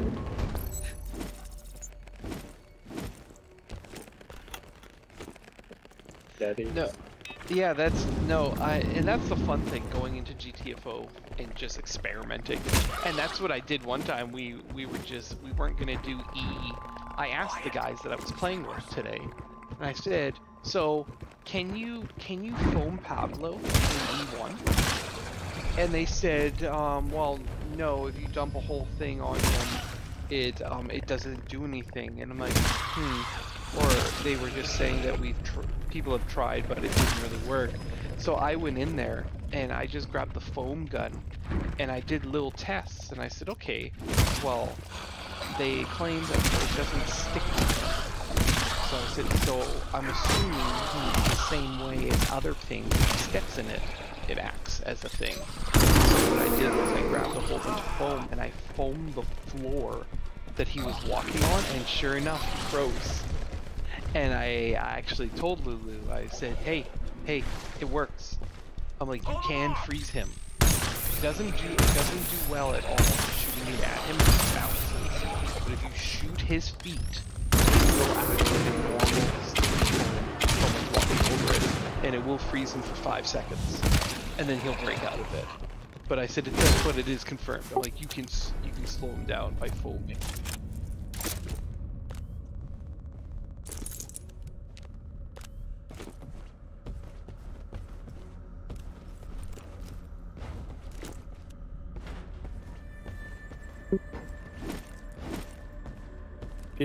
I guess they decided, like, it's an immortal, it's gonna run at you, it's slightly faster because the moment you break line of sight, it starts running at you. So they probably were like, yeah, we should probably have it foam, but then the level was not working properly or something like that. When the playtester, which is a separate group from the bug hunters, were playing it, they probably gave feedback like, yeah, no, it doesn't work as you guys want it to be, so you probably want to change that something. And when the bug hunter got their version built after that, they never bothered checking it out. Because like I said, most bug hunters do not have the skill to be in an E tier to begin with, or do not test stuff properly. Like, they do test some stuff for the E tier testers, like bug hunters, but not everything. Like they just play the level normally, and then a new build gets released, and they just replay the level instead of actually searching for bugs. Because I think you can see that you can park the Immortal everywhere on the map. Like you can park him and just alt tab and go on YouTube just to watch a video, and he will never attack you.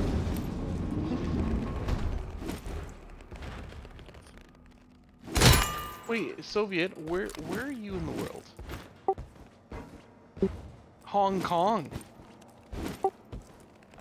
I thought for some reason you were in Europe. I don't know why. I just thought you were in Europe. Yeah, Badger is playing. Badger is playing with 200 ping constantly. Are you serious? I mean,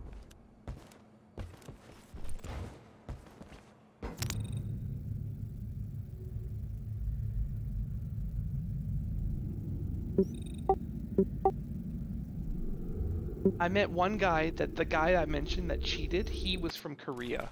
And he said to me, hey, yeah, I'm playing from Korea, blah, da, da, da, da. And then when Simon was playing with me, Simon just called him out saying, you're fucking cheating. And the guy just kind of... Simon Riley. Oh, is he? well, he doesn't use cheat, but Oh, he used lots of exploits and he cheats a lot of stuff. Like his R41 completion, he did it with door glitch, so the exploit of door glitch, because it was proven that it was possible to solo with the door glitch by Robert. Robert is the first one in the world who have soloed R41.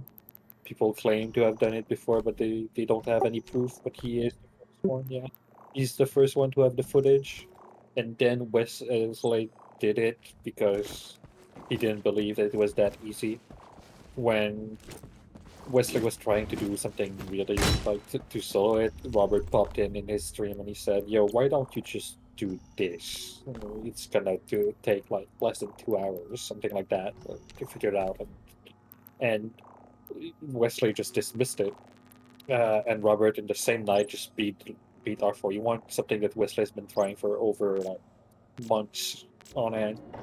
And in one night, Robert just showed him off. And then before going to Wesley and posting it, he said to Peter and Justin, "Yo, you guys go do it too," just to prove that it was not a fluke, and also to boost their own ego because, like I said, they are known as toxic players. And then after that, they sent it to Wesley, and Wesley couldn't replicate what exactly their strat was, because they figured out how to do door glitch without using seafoam consistently, too, I might add. And Wesley decided to change it and use seafoam instead to have the door glitch easier, basically. And that's why when his video went out, that's why the two type of exploit of door glitch now became so common in R6 and R7, because of those solo videos. They gave exposition to the exploit, so the clubs are using it now to clear levels. So it kind of forced the dev to fix those exploits sooner. The problem is they don't want stuff like that. Because it's an exploit, it's not intended, it's not like part of any strat, it's just you're not playing the game at that point, you know. We got about 5 seconds before this door kills. Oh, Soviet, you said you're from Hong Kong. And Shadow, where are you playing from? Hello from Canada. Shadow, you're from Canada too? Yes, I am part of the French part of Canada. You're in Quebec. Okay. Ah, I would have not guessed that you were... Well, now your chat makes sense now. Okay. Yeah, I can sense the Quebec French in you. Sass, strong.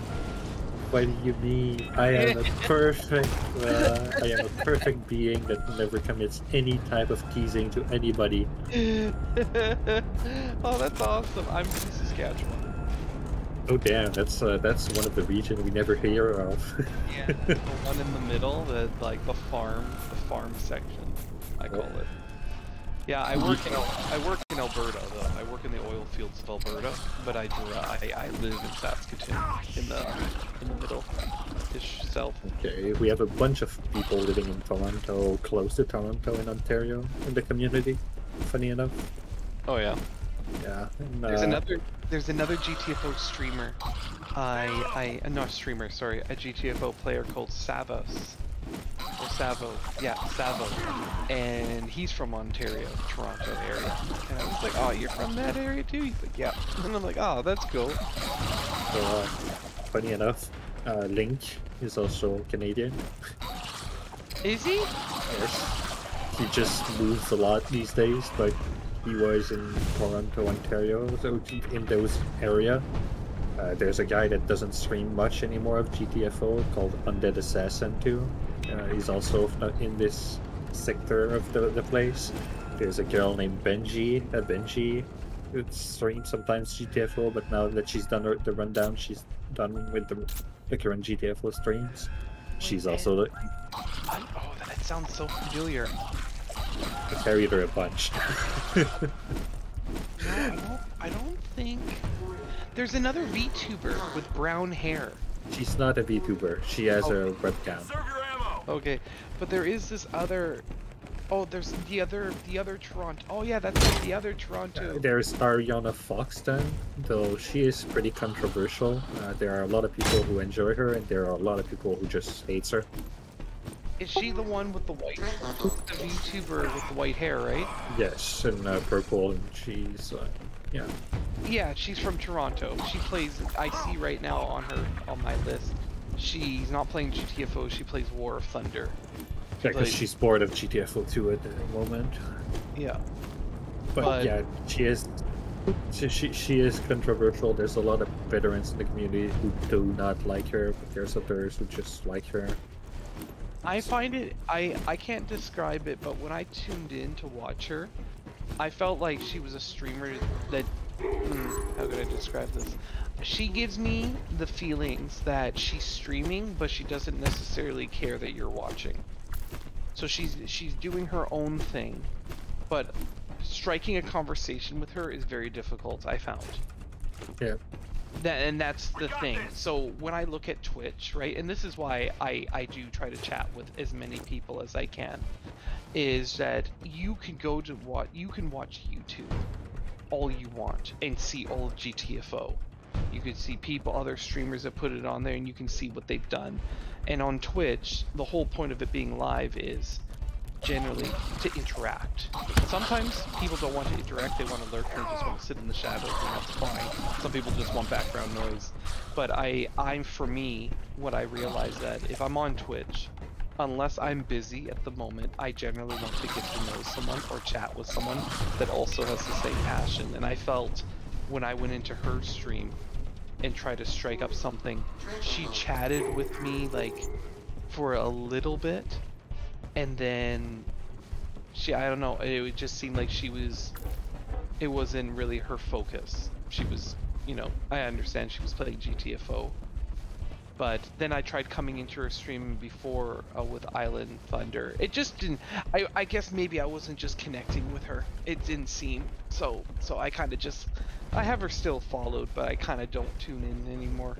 I never tune in, really. The only reason why I ever followed is because Professor Scalar has decided that she was part of his group for R6 and R7 for the main completions. Yeah. So that's the only reason I have her. So just if I need to just quickly have Scalar, just like if yeah, basically too. But like, for example, sometimes I take Scalar away, and then Scalar's like, "Yo, I need to join them," and I'm like, "Yeah, sure. Finish enjoying me this real quick." And he's like, "Ah, oh, fine." And after that, he's like, "Sorry for being late." And he's being like teased that he's late again, and then I just pop in our chat and I say, "Sorry for stealing Scalar from you again."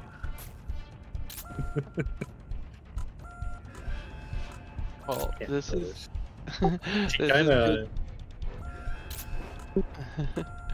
This has been really lovely to get to know both of you. I love this game. I love talking about it with other people that also love the game as well. Get rid of them, quick! It's Yeah, it was really sweet. Sylvia Badger was on my list a long time. I'm like, I gotta talk to this person. I'm like, this fucking guy won't stay around long enough for me to chat with him. That's how I was thinking. I'm like, and then I would see him like, oh, in a chat. I'm like, Sylvia Badger, how you doing? And it's like, Sylvia Badger, hey, you know, yeah, I don't know much about that, what you're talking about, but, you know, it's pretty cool. And then you would just be like, hi, hero. And it's like, hi. But, look, fuck, this guy is so, I know this guy is good. I know this guy is good. I need to get to know him. This guy is so hard to strike a conversation with. So when you guys... Oh man, but so when you actually pop into my stream, like, holy fuck, he's here? I'm like, oh gosh, he's talking. It's, so the funny thing is, what we like to see, like the reason we start interacting with things like Nim and yours, is because we hear like people say, "Oh, we're gonna run a resource," and for us, it's just hilarious. So we flame a little bit, but we're not trying to be like extremely toxic over it. We're just basically saying, okay, you can definitely. We're just correcting people, saying that yeah, no, you can do it the normal way. You don't need like super weird stuff, or you don't need kiting, for example. So yes, we flame a bit, but for Nim, what struck me is when I heard, I don't know if it's her or just a teammate, when she was doing R7D2 for 4 hours straight almost, and I was like, somebody said we're gonna run out of resources in R7D2, and I'm just sitting there and be like, you haven't opened 80% of your boxes. What are you talking about?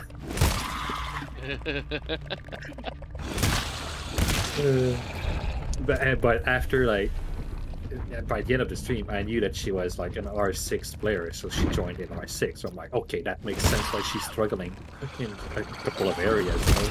The mechanical skills are not there yet, and her aim also is not there properly in GTFO just yet. I can see sometimes her entire clip just goes into nothing, and I'm cringing a little because it's like 8 bullets of hell revolver, and I'm like, oh, my poor gun. Is that Nim? Yes, Nim. Oh, well, that's what I was bothered. I was bugging her. She's like, oh, I'll be honest with you. I'm almost out of ammo. And I look at my clip, and I'm like 53%, 56%. And I'm like, Nim, what do you mean you're... Well, she also ran the choke mod, which in R4, the choke mods only hold 20 bullets total. 20 shells, so instead of 27 like in R7. So that's a big difference too. But I think now it's start. Yes.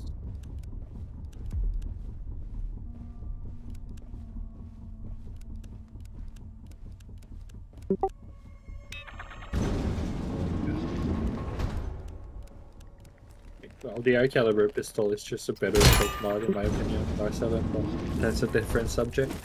But sometimes you see her stream her point of view, and you're just like, she missed all of her shots, and you're like cringing a little bit inside because you're like, with those 8 bullets, I could have killed half of the enemy there. Exactly, because I've always told people in GTFO, I said I like to shoot, I like to pew pew, and I like to hit people. Like I can defend. And I always tell them, I'm like, I've learned terminals a little bit, but I'm really slow. So don't allow me. You want a crash course of terminal? I will give you a crash course of terminal. Like, this is the command you will want to learn. Like, and then I'll just add numbers for simulating the number of the zone. Alright? Okay. Type this in the terminal. You're gonna be amazed when there's like cells, keys, or stuff like that. A list, so literally like list UE underscore. And the number of the zone that you want to list. You're gonna be amazed how quickly like you go through things, because it's gonna filter all the all the doors. It's all gonna filter that out. All the boxes, there's only gonna be resources, the items, and like objective items. That's all they're going to be listing in that zone. So you see your information instantly that you want to see, and it's really simple to do. Why U? I do not know. Nobody knows why U is just gives you everything that you need. Oh, that's interesting because, yeah, so that would tell you what it all is in the area. Pretty much. So you don't have to do a list resources zone. You can and then list cells, for example. You would just do list U. E is for the shortcut version for zone with the underscore. So E underscore is the shortcut for zone, and then the number of the zone. This command saves so much time, and once you have it like mechanical skill, it is insane. Yeah, How quick you can do stuff after that.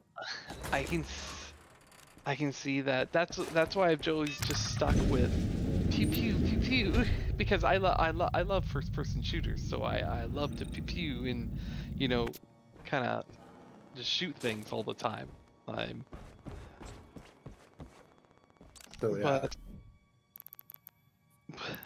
this but is quite something. Like and now you can also tab in terminals, which you couldn't do before in R4. You cannot do that. So in R4, these types of command, like shortcut commands like that, are highly, highly like overpowered compared to just tabbing stuff up.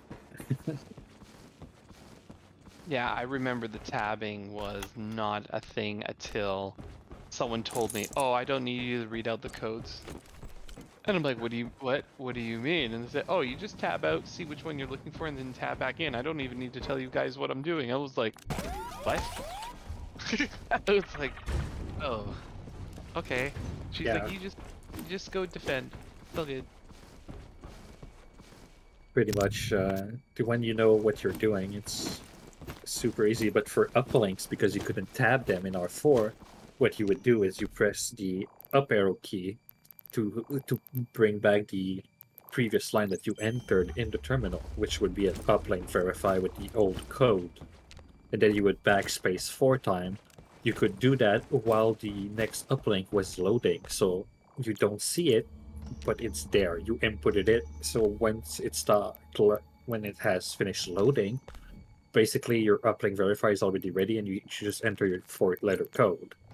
There you go. And then you press enter, and the code is already entered, So your uplink like typing becomes kind of a joke, and you become extremely fast.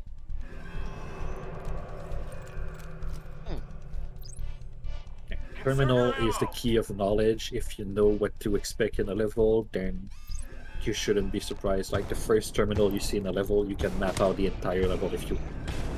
Well, and that was the thing that I was always so concerned about. Like, I'm so focused on the shooting part that when someone says, "Oh, someone go to terminal and do this," I'm literally like stage fright. Like, I'll just stare at the terminal and be like, I don't want to click it because I don't know what I'm supposed to put in. If you want the crash course, I think Skiller has one. Or just go look in the channel real quick, and I can just send it to you. That'd be nice. He doesn't have the fast like the shortcuts like I have in his video, but he teach you the basics of it.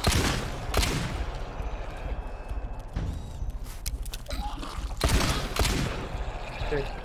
But yeah, you can go on.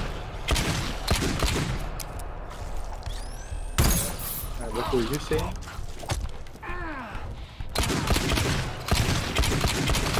So what?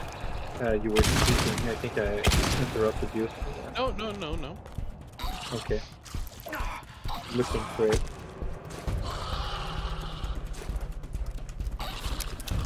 Check your ammo. It's the R7A guys. Okay, there we go. I found it. Here. It's a 26-minute video.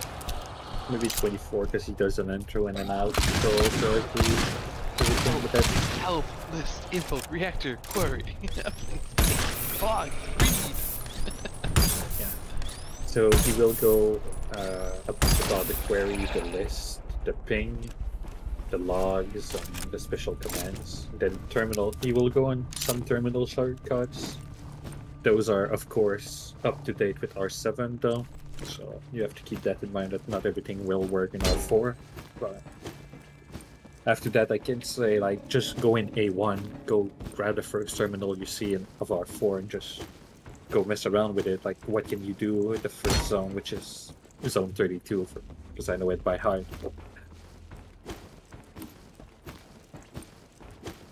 Jeez. Okay, well, I'll definitely have to take a look at this. I have stayed up way longer than I thought I was going to. Me too, And it is 6 a.m.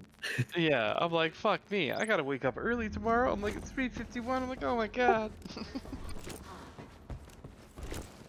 Yeah, especially when I have to come back tomorrow again. Okay.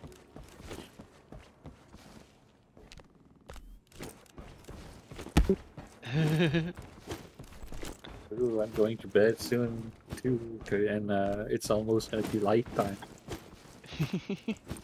Okay, I don't work on Sundays. I'm fine. That's good. With my oil job, it's great because I work for 1 week and I get a week off.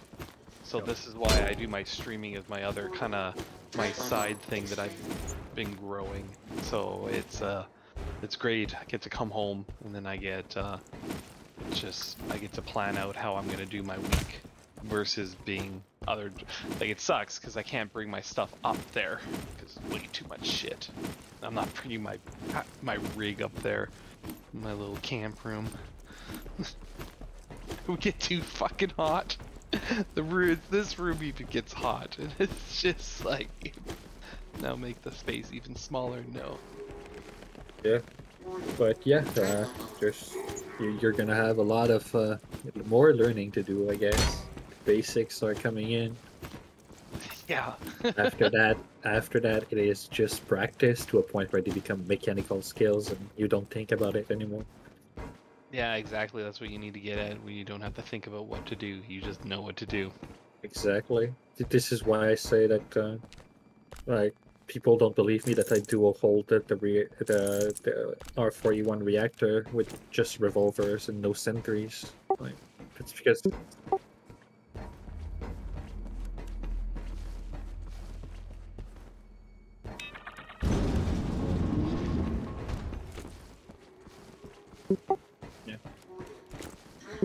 Yeah, but I gave the guy that had never finished his R4E1, he was close a couple of times, but there was always some messed up at some point that caused the run.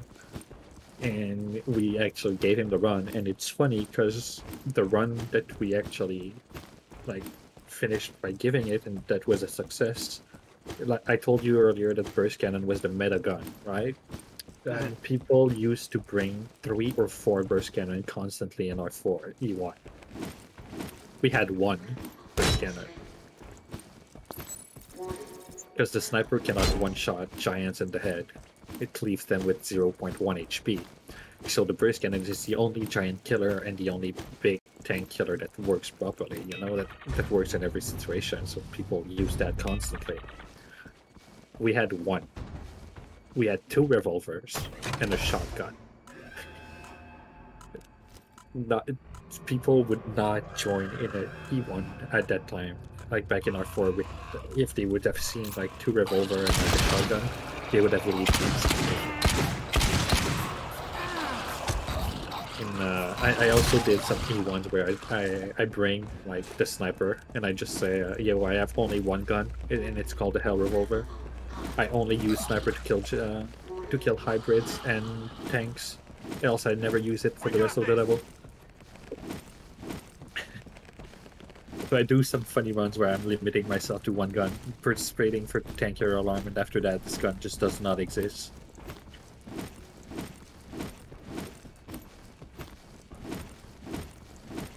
Oh, okay. I must leave. Yep.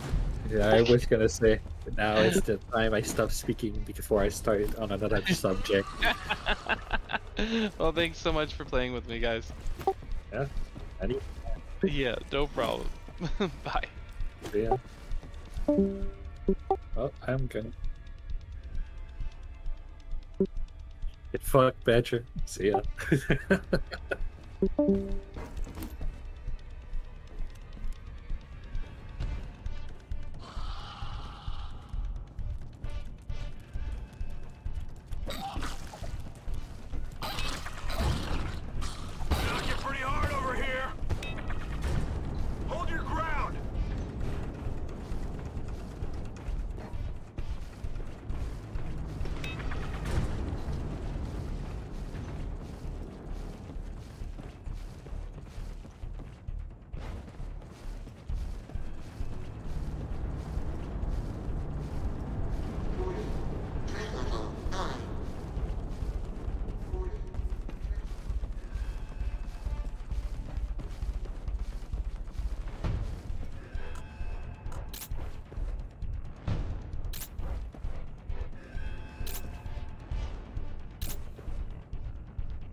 Extreme.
Squads count.